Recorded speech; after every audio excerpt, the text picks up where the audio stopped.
Good morning, everyone. I'm absolutely thrilled that I can open this conference with the first talk. I'm thrilled and a little bit scared because the title of my talk, like the official one, is The Science with the LISA Mission. And I'm not really sure what I'm going to tell you because you are the people who do the science with the LISA Mission. You're the experts. So I decided I might going to use this talk to set the stage a little bit of what's going to happen in the following days, what kind of talks can we see. You saw the schedule already, but I thought I'm going to show you again our science objectives that we have officially for LISA, and then link this to some of the talks that will talk about those more in detail. And then I also have a slide on the science team, obviously, a slide on the science ground segment, and then after my talk, Filippo and Martin will talk about the mission itself and where we are with the schedule. So yeah, let's get started. Before I go on with the talk, I would like to draw your attention to our research science fellowship that we have at ESA, especially for the early career scientists. It's a really cool program for you to be closer to ESA and the ESA missions. You can also do 100% science there, but especially now that LISA is starting, I think it's a really cool opportunity for you to come and look at what we're doing, how a mission is actually built. So the applications will come in the fall. And I also want to highlight our new roster that we have coming this fall with one of you who's actually on this conference, Lorenzo Speri. He's going to be, after quite some time, the first gravitational wave scientist again at ESA from the fellows. So we're really excited to have him here. And he's also going to give a talk later today. No, not later today. Later, I think later in the conference. And so if you have questions, go to the website or ask me or Oliver, or really anyone who's at the ESA booth, or Lorenzo, how the process is. And yeah, we're happy to help you out. And speaking of early career scientists, there's also going to be a LISA school next year in fall 2025. So I think the second week of October in Le Chouf, and I'm probably butchering this name, in France. So if you're interested to learn even more about the LISA mission, please look it up. It's already a website there, or talk to Jean-Baptiste. He's organizing it.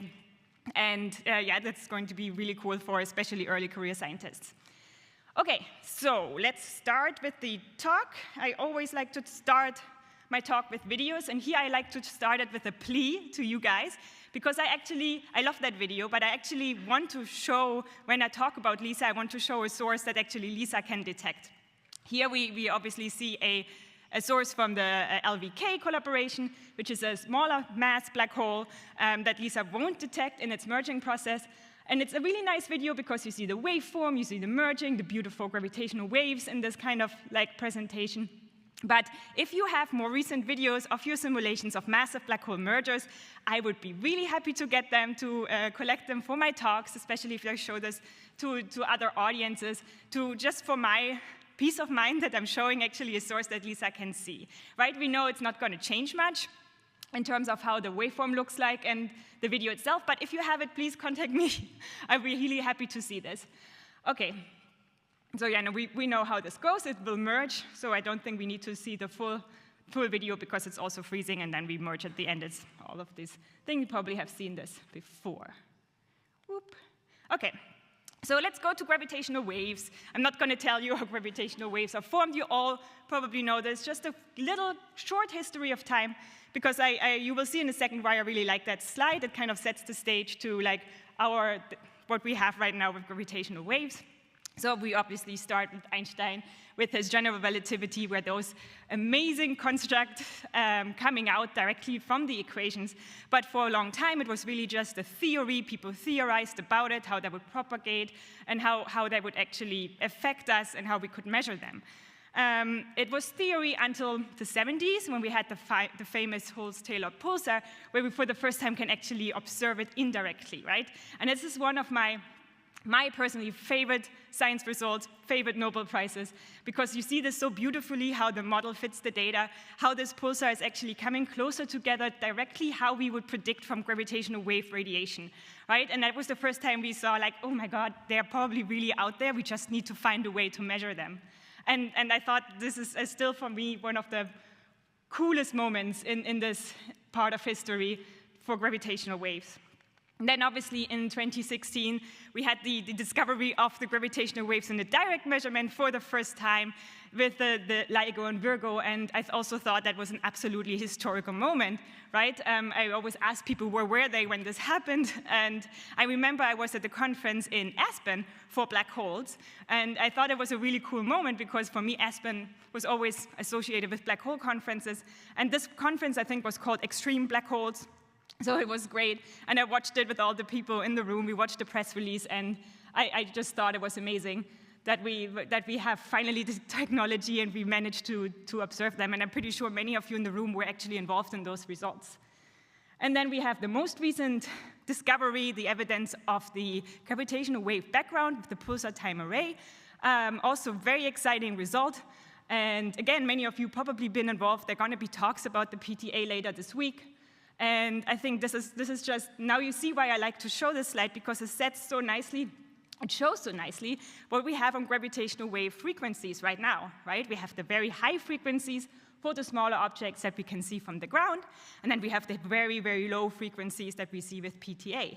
And we see there's a gap in the middle, and that is the precise reason why we need LISA, right? We need LISA for this very precise gap of 0.1 millihertz to 1 hertz that we can only observe with LISA in space. And that is always my main motivation, that I show, obviously, why we want to go in space and why this is so important, because there want to be sources that we can only see in this frequency range. Quick little history on LISA. We heard this amazing speech by Oliver yesterday, really honoring all the people that have been involved. Oliver also has a great talk about really the human history of LISA, and I think in our next symposium we probably should have that talk in the program, with really all the different meetings there were of people like talking about LISA and how long this idea has been around. And it wouldn't be there where it is right now with all those people being involved. So it's really a human history if you want to talk about history of LISA. And it obviously starts with Pete Bender, who unfortunately passed away earlier this year, but he was really considered the father of LISA. The first idea sparked through him that conversations he had about measuring gravitational waves in space.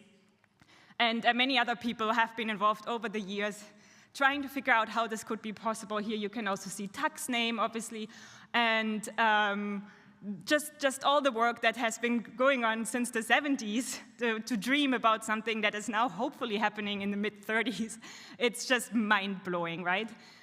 We had then, as Carsten mentioned yesterday, the first successful proposal for LISA in the 90s, 93, the first proposal of LISA being an M mission for ESA.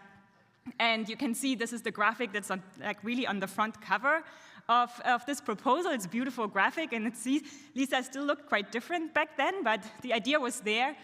And from that, Carsten also mentioned we had a little bit of a dry spell for a while, the dark ages, right? And I don't want to go into details here, what actually happened, but I just want to concentrate on the more positive milestones of LISA. So let's say some dark ages happened, and then we had the successful launch of LISA Pathfinder. And here you see Stefano's name obviously being the main driver of this mission. Again, a very big name for our history of LISA. Without Pathfinder, I think we wouldn't be there where we are right now, right? We always say we have done it in Pathfinder, we can do it again. It was a super successful mission, exceeded all of our expectations. We know we can fly test masses in space and free-floating. So it was an amazing mission, and we really, that and then the discovery of the gravitational waves in 2016 really drove that proposal that we had in 2017 for LISA to become actually an L mission for ESA, so really a flagship mission. And this was again led by Carsten, but it was also really a consortium effort by this point, right? Many, many people contributed to this proposal to make it successful, and this really kicked off the process where we are right now. It kicked off the study phase, and then it ended in the very successful adoption in 24 today, this year, which was a huge milestone for us. And you see also Monica's name here as the first author of the Red Book. And yes, we did it by alphabetical order, but I think if we would have voted, it would have been Monica all along anyway, because she did so much work for the Red Book, and it was an amazing trip with all of the people of the science study team to bring this book together. And as you know, it has 100 authors as well, so all of you contributed to the Red Book and made this as successful as it is right now. So it is really just because of you and the community and of the people who put all of their work in, that we are where we are right now, right? So we should hold on to this and keep going so that we can really get this mission to launch in the next 10 years. Okay, so that was the history. Let's go to the science real quick. I have like a slide for each of the science objectives. This is just a summary how we have the science objectives in the red book right now, similar to how we had them in the proposal. I don't have a slide for number 8, but number 8 is always one of my favorites, obviously.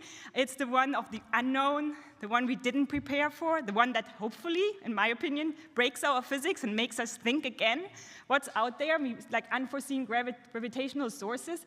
So yeah, if you would have to pick, it would probably be 8, but it's been always 8 for all of the missions I worked on. It's always the one that we don't expect and the new discoveries that are really, really exciting for a mission like this. This is like groundbreaking, a new territory.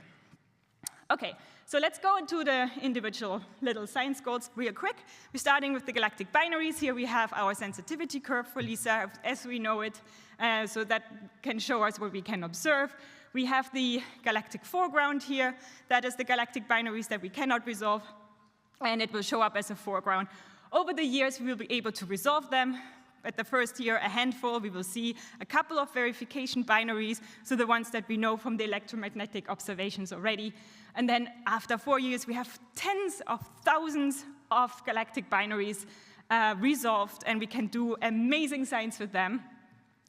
We have also many more verification binaries than we got at the beginning, will help us to really calibrate LISA properly.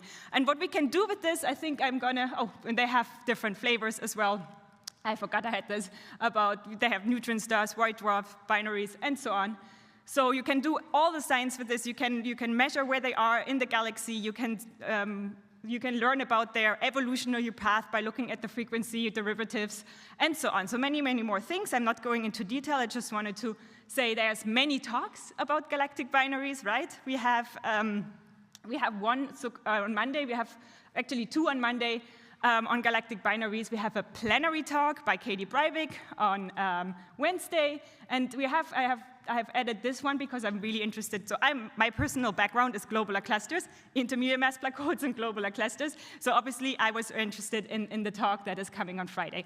There's many more talks, and I apologize in advance that I didn't mention or listed your talk. I just grabbed a sample of talks that will actually cover this topic so that you can learn more about this specific science objective. Let's move on to the massive black holes. I always call them LISA's prime sources. Those are the ones we see actually merging in our band, and they come with this gigantic signal-to-noise ratios. They stay in our band, they can stay there for months, right? So they're gonna be super interesting for us to observe from the beginning to the merge. We can alert multi-messengers with this, so this is going to be absolutely spectacular. We can do so much science with this. Again, not going to talk about the specifics of what kind of science you can do. We have already a big astronomy session today, this afternoon, on massive black holes, right? We have a plenary talk on Tuesday on this. We have also plenary talks about accreting massive black holes on Friday. And there's another one about seeding pathways that I found interesting because, again, seeds, that I'm thinking about intermediate mass black holes immediately, so hopefully they make an appearance. And so many, many talks you can see.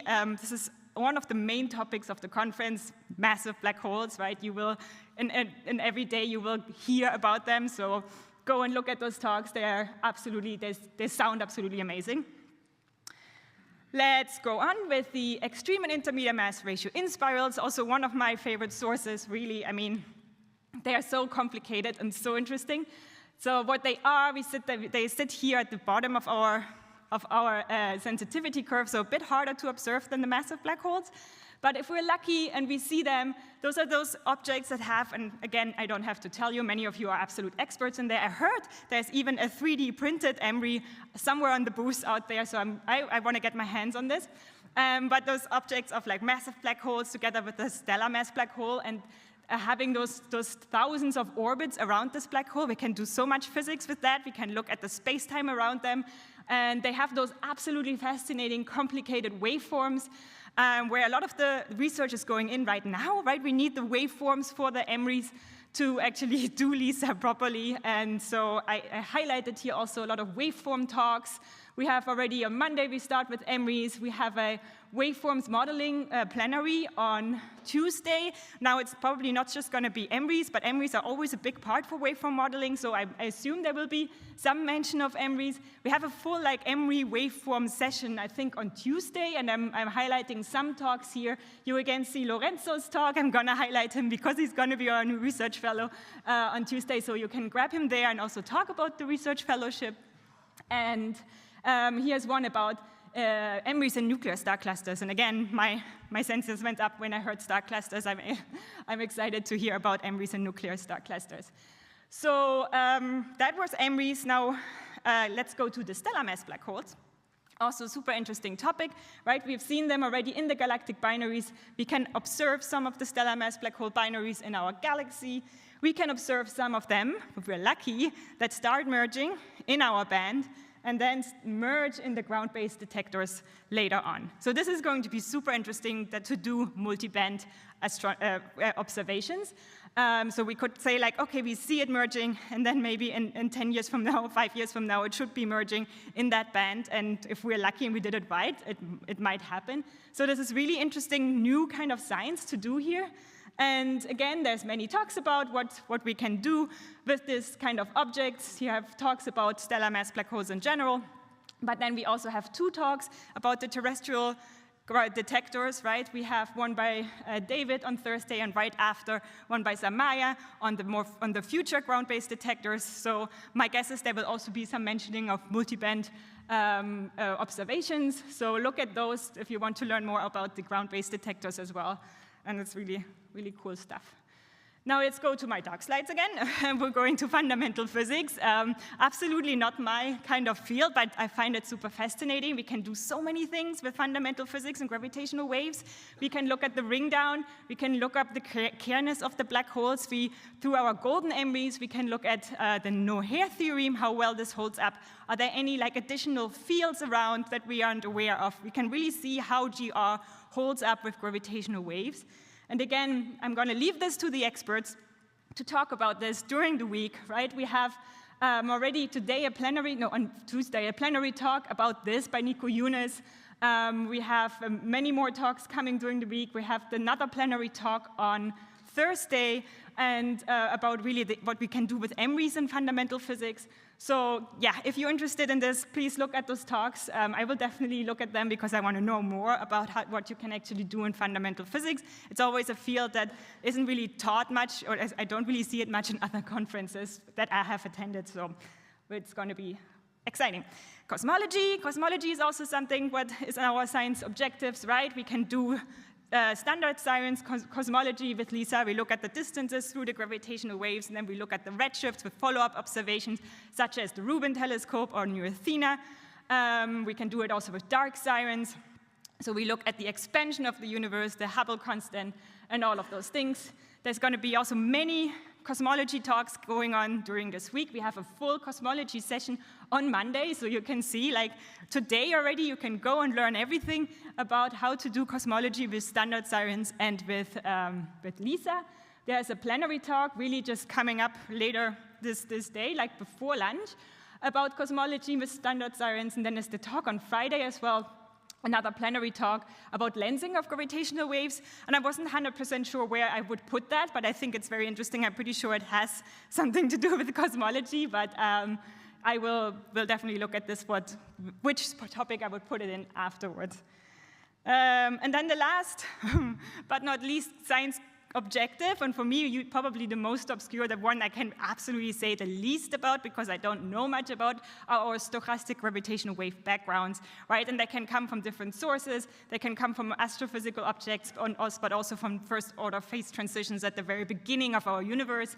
And it's not 100% clear yet if we will detect it, if we will be able to distinguish it between our instrumental noise. But if we do, it's going to be absolutely amazing. We can learn about dark matter and antimatter, matter-antimatter asymmetries and all those things if we do it right. So listen to those talks that will probably tell you more than what I just cobbled together about this topic. We have Quentin this morning already talking about this. This is all in the same cosmology session. So they will also cover the very early cosmology and the stochastic background. And there is actually a talk, a plenary talk on Thursday on precisely this topic. So I'm assuming that we'll also give a big summary of what we can measure with this gravitational background. So that is the end of my science objectives here. I'm sorry I haven't mentioned many of the talks. It doesn't mean they're interesting. I just didn't completely connect them. There's obviously a lot of hardware talks that are going to be very interesting today and during the week, right? We have all our major components. We have the GRS, the IDS, the optical bench, the laser. There will all be plenary talks about this. We have talks about DEI. We have a multi-messenger talk on Thursday by Krista. This is supposed to be amazing. And so many, many more, right, that I haven't mentioned. And I just wanted to make your mouth water about all of the great talks that are coming. And now I'm going to move on quickly to a little bit more science management on the ground and how we do the data and the data handling. And I just wanted to show that to set the stage, because there's going to be more talks about actually data analysis during the week, right? We have, just after our talk, we have Natalia talking about data analysis. We have, I think, tomorrow we have a talk on L0.5 to L1 by Olaf, and then we have one on Thursday on the global fit. So if you're learning more about data handling, will be coming in those talks. I just wanted to show you the planned data flow, how we're going to actually go from the data from the telescope to the data released, and how this is handled. So it starts with the Science Operations Center in ESA in Madrid, and they will take the first raw data, the 0.5 and the L0 data, and transform it into L1 data to really data streams, noise removed, and all of those things. And this pipeline is developed by the Distributed Data Processing Center, but it will be run by ESA. And then we give this data, the L0.1 and the L1, to our two big pillars, how I would call them, of the Science Ground segment. And that is the Distributed Data Processing Center and the NASA Science Ground segment. Both of them will do their individual global fits and produce L2 data. So really, that's going to give us like sources and probability of these sources. And then comes the absolute hard part. Now we have to combine this into an L3 catalog, right? To really into a product that we can release to the public. So we need to combine probably not just two global fits, many, many global fits into one big catalog. And this will be a task that will be done by the LISA science team, probably a working group of the LISA science team, because we also need people, right, from both of those institutions, those are people, together to really work on that together, because they know the best what they have done with their global fit. And it's going to be a big task, right? I don't think we have done this before. I think we really need to think early on how we do that and how we produce the best data product that we can release to the public in terms of a big catalog. And then speaking of the LISA science team, you have seen all the announcement. We finally have a LISA science team. I'm absolutely thrilled to have those people on board.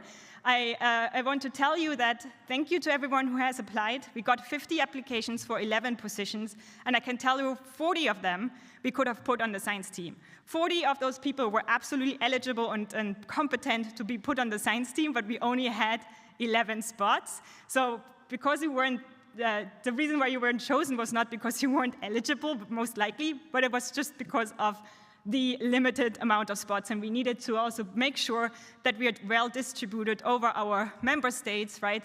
And we wanted a diverse team, we wanted expertise distributed, and so on.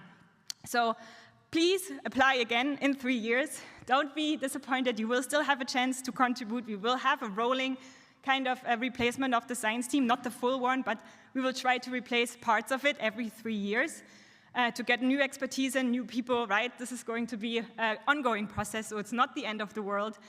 But yeah, I'm absolutely thrilled to have all the people on board. I'm also super happy with the NASA team. I think it's a great complement. It's a great big team.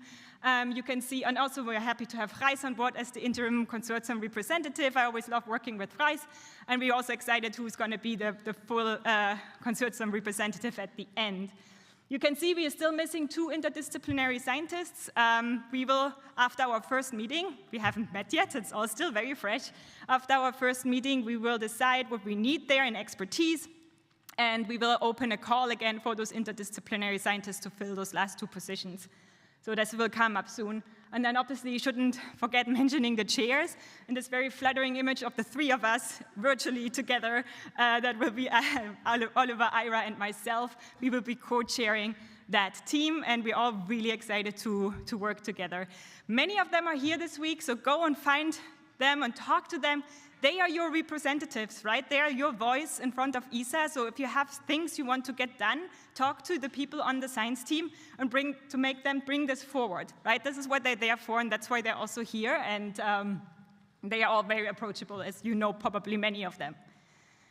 Okay, I think with this, I'm getting blinks for my time, I'm over time. The last little thing I wanted to mention is pretty shameless self-promotion on this end. No, sorry, I had one more slide before I wanted to mention something else. What are the tasks that we're going to tackle with the science team in the next years? The first thing was obviously the interdisciplinary scientists. We need to find them. The next question is, how do we want to engage with the community? And that is a question I get a lot from the consortium, is like, how does the science team interact with the consortium? Will there be working groups? Will there be contacts in certain boards? And so on. And I think the science team needs to decide that.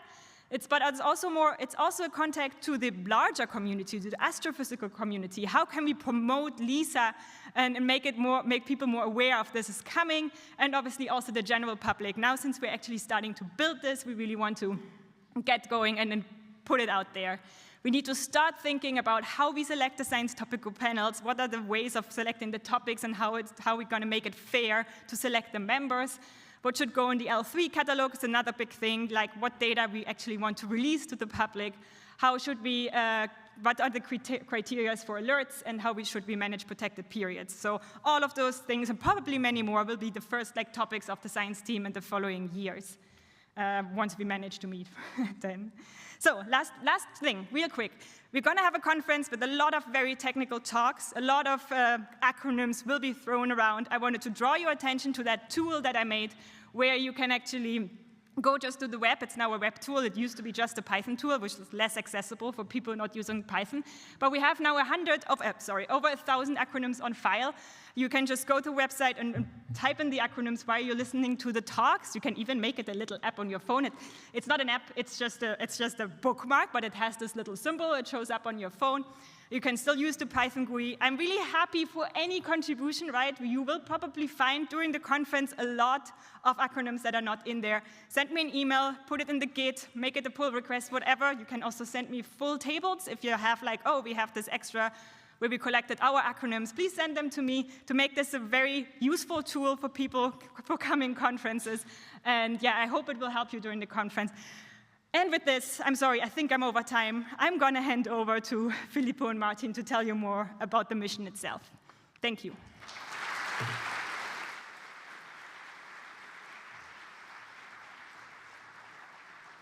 And maybe for Nora, if you need a new movie, you don't really need anything, right? You just put, instead of milliseconds, hours. Yes, no, thank you.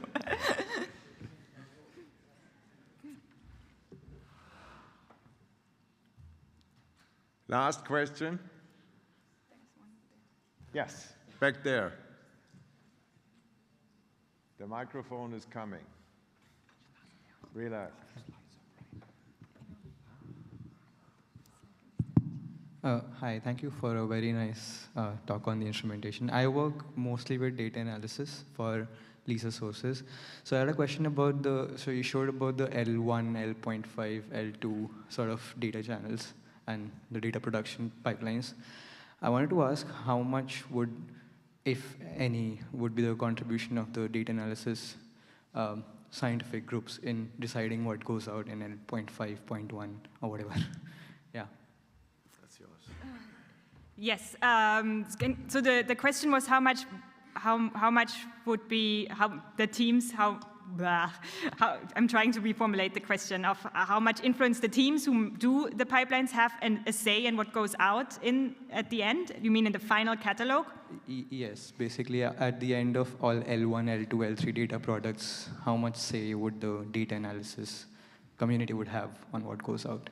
Okay, I think this is up to the two science ground segment parts for the NASA science ground segment and for the DDPC. They will have probably their own policies on what is going in that final data set. I think for L1, we really want to have just one L1 data set that is global to all of our analysis. So we will try to collect basically whatever the NASA science crowd segment needs in L1 and whatever the DDPC needs in L1. So L1 should be one thing, and then L2 is going to be very different depending on the two entities, right? And L3, this will be the most complicated one, and there we want to have as many people who are really experts involved as possible. So we will have people from the DDPC and from the NASA science ground segment being involved directly, so people who were also involved in earlier stages to make that final product, because we need people to do that. But there will be more talks about this, actually, the people who actually do this, and they will maybe can answer your question as well then.